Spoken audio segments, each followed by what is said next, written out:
The sky above the port was the color of television, tuned to a dead channel. It's not like I'm using, Case heard someone say as he shouldered his way through the crowd around the door of the chat. It's like my body's developed this massive drug deficiency. William Gibson's novel Neuromancer it's a paradox, because when one reads its words, one finds a very, very dark, dismal world. However, when one reads between the lines, it's a panacea, it's a cure-all. And just like Ashley and I have found, one can definitely find his own very personal rainbow. I only have to partake of homeopathic doses of celebrity compared to what a rock star or a film star would have to deal with. But even that little bit of it, I think, was useful in writing this book. When William Gibson's visions were published, they struck sparks in the real world. Scientists and hackers had found a future they couldn't wait to build, couldn't wait to live in, couldn't wait to sell. William Gibson, godfather of cyberpunk, found himself in a situation where he was actually programming the future. Never before had science fiction literature determined the way people thought and spoke about new technology. This synthesis of fiction and fact proved to be of value to each. And now, cyberpunk is a movement, looking set to blast toward the millennium.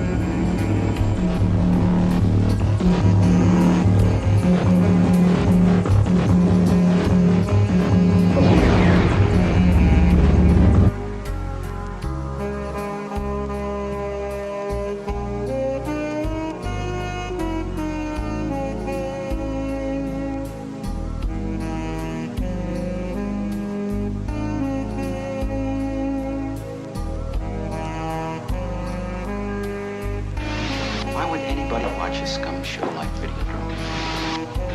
Why did you watch it, Max? Business reasons. Sure. What about the other reasons?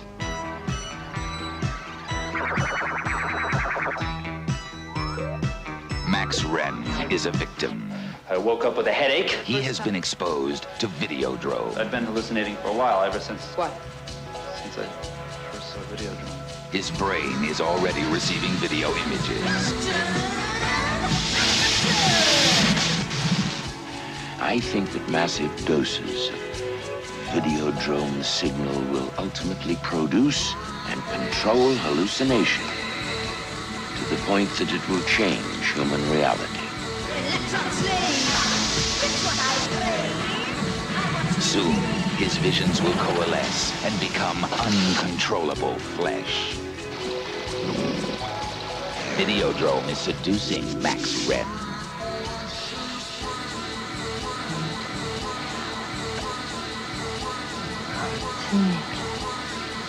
And Max Wren can do nothing to stop it. It really is exploring what I've been doing all along, which is to see what happens when people go to extremes in trying to alter their total environment to the point where it comes back and starts to alter their physical selves.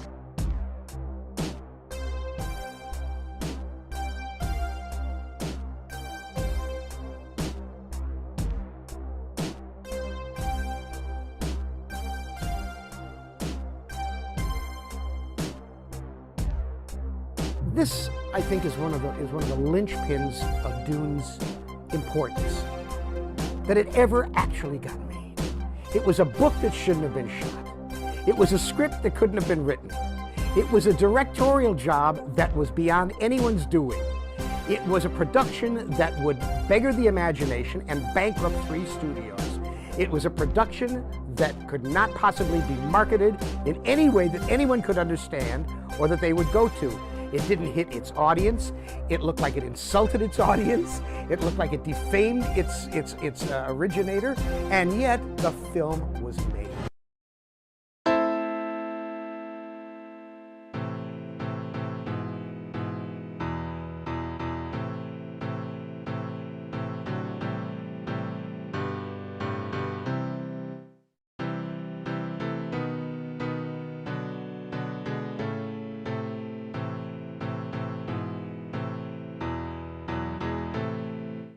And we see Neuromancer, the film, as a very hands-on approach conceptually to filmmaking and also to marketing and development of ideas and development of enthusiasm of people involved in the project directly and people who will be going to the theaters to see it.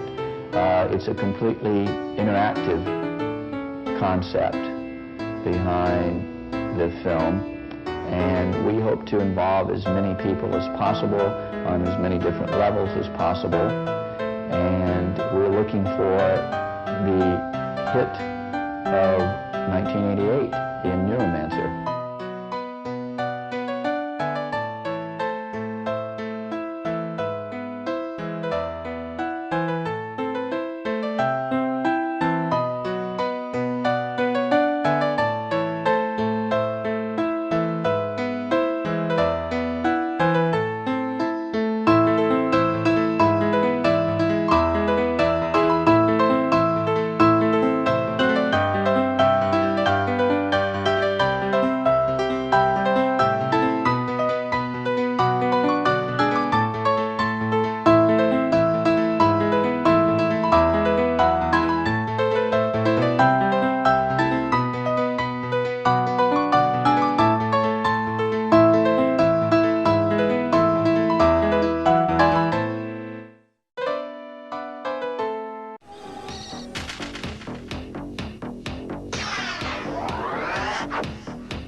So let's start talking about science fiction and horror and fantasy and comic books and novels and movies and short stories and TV shows and how one is turned into the other. Originally, when they were talking about a bigger budget and a bigger studio, because originally I had envisioned it as a black and white film, a very small, modest budget, and done basically by us, for us. 27 years in Hollywood, I think I have seen 3 of the things I have written done in a way that did not make me cringe.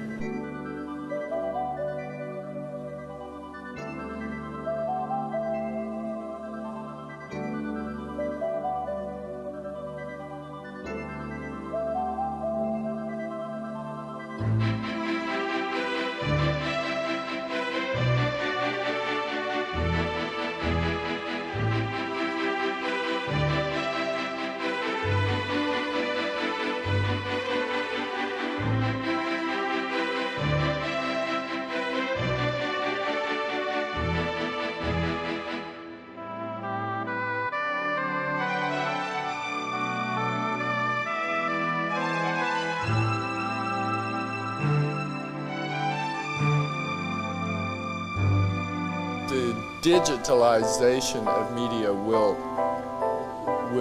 change the nature of celebrity in the future. I wouldn't hazard a guess as to exactly how that would happen. I think the most important difference with the internet and the World Wide Web is that they're not top-down hierarchical structures on the order of broadcast television. So we're starting to we're dealing with entirely new media here. So it's anyone's guess how it will go. You make it almost sound like it's something that has no particular centre of control, so in a sense is sort of out of control. Well, I think it is out of control. You know, the out of control metaphor is increasingly popular in you know, sort of haute computer circles in the United States. They say that's out of control is the way to go if you want artificial intelligence. Out of control is the way to go if you want technologies that evolve more quickly. We are doing what we want to do. The Japanese public is so terribly limited in its taste. If we started considering our listeners, we'd have to compromise. I'd rather not think about that. That's about it.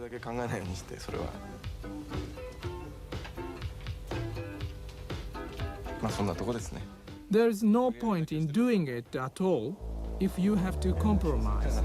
All these honorable men refuse to admit, publicly at least, ideas don't determine who's right. Power determines who's right.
I believe that I have looked back too optimistically on Hollywood. I realized how many great people that town has destroyed since its earliest beginnings, how almost everybody of merit was destroyed or diminished. And I suddenly thought to myself, why do I look so affectionately on that town? It was because it was funny and it was gay and it was an old-fashioned circus and everything that we're nostalgic about. Made it funny and gay when it was really happening. Yes. But really it was a brutal place. Yes. And when I take my own life out of it and see what they did to other people, I see that the story of that town is a dirty one and its record is bad. What is the message? What is the statement that you're attempting to make here? Don't trust leaders to always be right. I worked to create a leader in this book who would be really an attractive, charismatic person for all the good reasons, not for any bad reasons. Then power comes to him. He makes decisions. Some of his decisions made for millions of people, millions upon millions of people, don't work out too well. Scientists believe that the technologies of this new age may even allow us to extend ourselves perceptually, to move through seams and even manipulate parts of the environment at long distance. In the information age, our new tools, computers and communication technologies, have extended both our physical and our intellectual capabilities. As we begin to think, create, and communicate globally, our gaze shifts to the future. With the tools of the information age, we look forward to a richer, longer, more interesting life. There is some basis for believing that a really talented and determined 15-year-old can create a website in his bedroom that's a more entertaining environment than something a multinational entertainment conglomerate might come up with. And in fact, that happens rather consistently. The good ones tend to be put together by kids, and the ones put together by major corporations are rather dull and behind the curve. Every picture ever painted and every film ever shot could be viewed instantly in your home via an information superhighway. When we make our way into society, or just when we live our lives, there's an eeriness to it. There's a fatedness to it. There's a plottedness to it. You know, we are inside some kind of engine of narrative.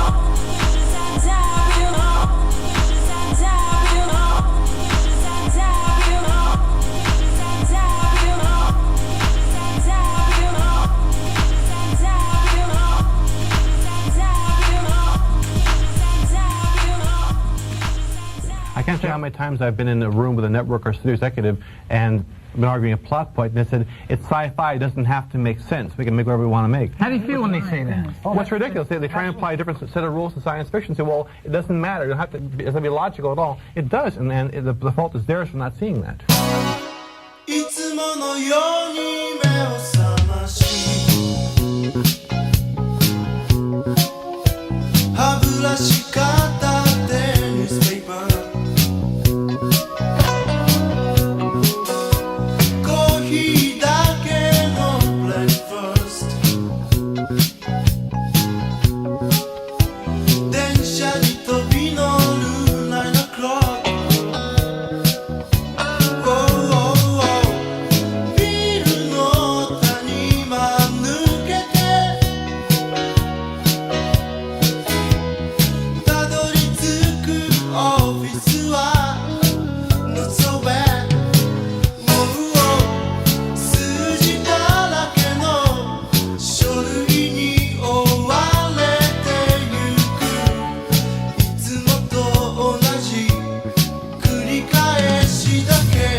Once it's introduced, it's not going to go away.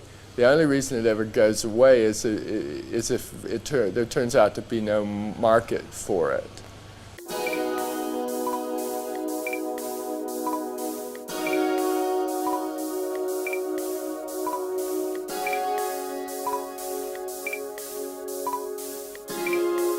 Well, we live in a time in which cultural illiteracy is at its peak. And people aren't reading anymore. They're watching this tube, they're doing some movies, they're spending endless hours playing video games. They just don't give a damn. They don't know and they don't care. And it turns into a kind of situation where even the most famous stuff becomes no price.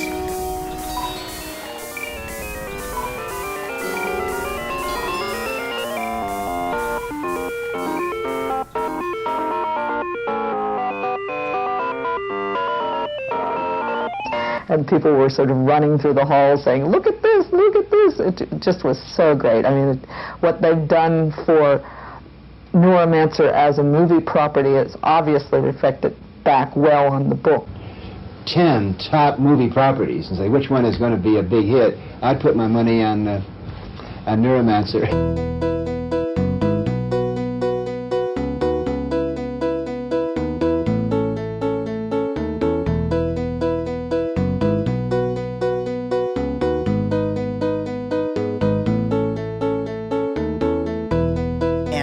We grew up on the same tropes about the future. Gleaming kitchens and monorails for public transportation, helipads. We were all going to have a helicopter on the roof. We'd all be deaf.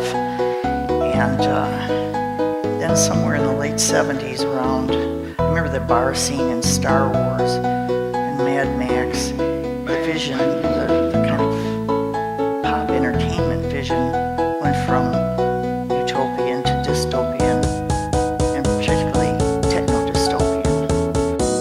The first Star Wars film came out in 1977, so it was conterminous with the Sex Pistols, and it was like a big, to me, this like appallingly retrograde nostalgia, retro future. It was everything I didn't want.